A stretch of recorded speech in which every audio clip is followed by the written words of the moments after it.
Welcome to another video from Rail 150. My Sunday montage. I've been a bit of a roll today. I'm making a few videos. What I'm going to just do today is to point out the reversing loop which I'm trying to put in on the track, and that's this particular piece of track here. It goes round our lovely mountainside, which needs a little bit of improvement. So this is papier-mâché. It's had the paint and a bit of flock put on there. It looks quite nice. There's a station from Wordsworth Model Railway which we made. My daughter made that, which is nice. Oh, there's a gentleman sat on the roof enjoying in the sunshine. Maybe he's had a few too many on in the buffet car. However, this is going to be the reverse loop. So what it does is to go around the mountain, and it's going to allow an opportunity for basically going to allow an opportunity for the train to change direction on this particular loop. So when it rejoins the loop, it's going in the opposite direction. So that's the idea anyway, and that's what I'm wanting to do.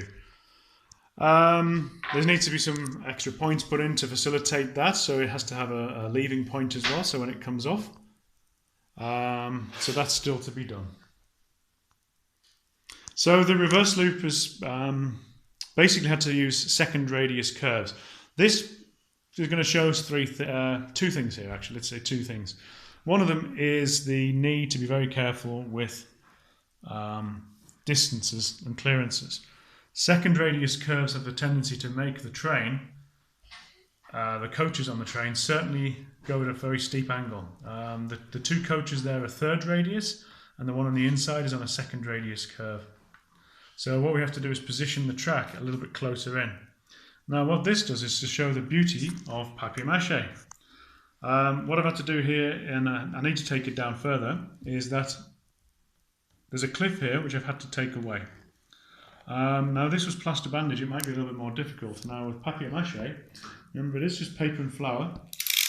Looking at this, I need to get this track a little bit closer into there. So that might facilitate me having to take this a little bit further down. I think we were a little bit enthusiastic in making the hill, made it a little bit too big.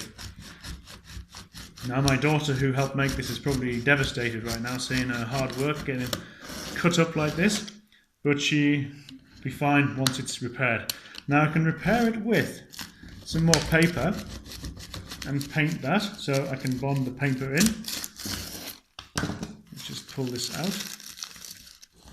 Now this might be attached to some newspaper which we can just shove back shove that back in. Okay, let's just take that bit off. So that allows us to, gives us a bit more room. Now it looks like a cave, cool. However, I think we need to finish it off. Now, some people say that you can use bark to make good cliff faces, and that's one thing I'm going to experiment with, is using some bark. So where I have had to chop the cliff down like that, I'm going to, that's just the doorbell there, I'm going to try to put bark into that to facilitate the look of a cliff. So I'm just going to get a small piece of bark, and we will see how that can happen. Okay, so this is some bark. It's from a tree. Clearly it doesn't fit in at the moment. It needs to be reshaped. But one thing which bark has is it has that look of rock, especially old weathered bark, and you can paint it down, you can tone its colours. But basically, if you can make it look like a rock face. Some pieces are better than others. Now this, yeah, maybe. I mean, it could be. It could be rock. It could be broken sedimentary rock.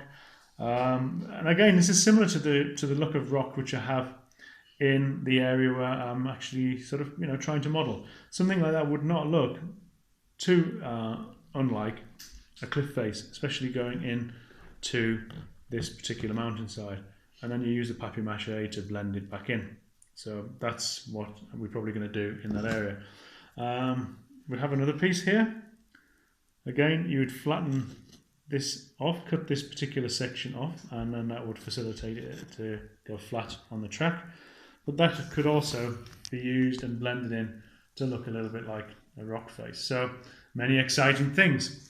However, one thing I just wanted to show you there is the ease in which you can make alterations to papier-mâché. So this straight away allows me to push the track, move all this debris out of the way. It allows me to push the track further in. Now it will do if I just clear off some of the flour and the hardened flour there, which is sticking down, and then using a dust buster we'll clean that up before any trains are running. Very important that we don't get rubbish into the gears and the wheels. But one thing that would allow us to do is to then improve the clearance of this particular piece of track. Now I haven't got a tripod at the moment, I'm doing everything by hand, but if we go around now with that, yeah, it's still a little bit close, so, but we can now move it further around, and that would be much improved.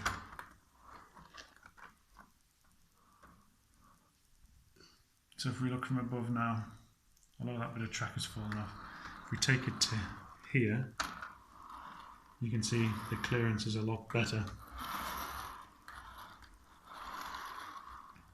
And I can make the adjustments as I need. But all I wanted to show you is the fact that with papier-mâché you can quickly take down a little bit of the cliff and then patch it back in. It is a very flexible material. It is very flexible, very forgiving, and very easy to work with. You just have to be a little bit patient to wait for it to dry. Okay.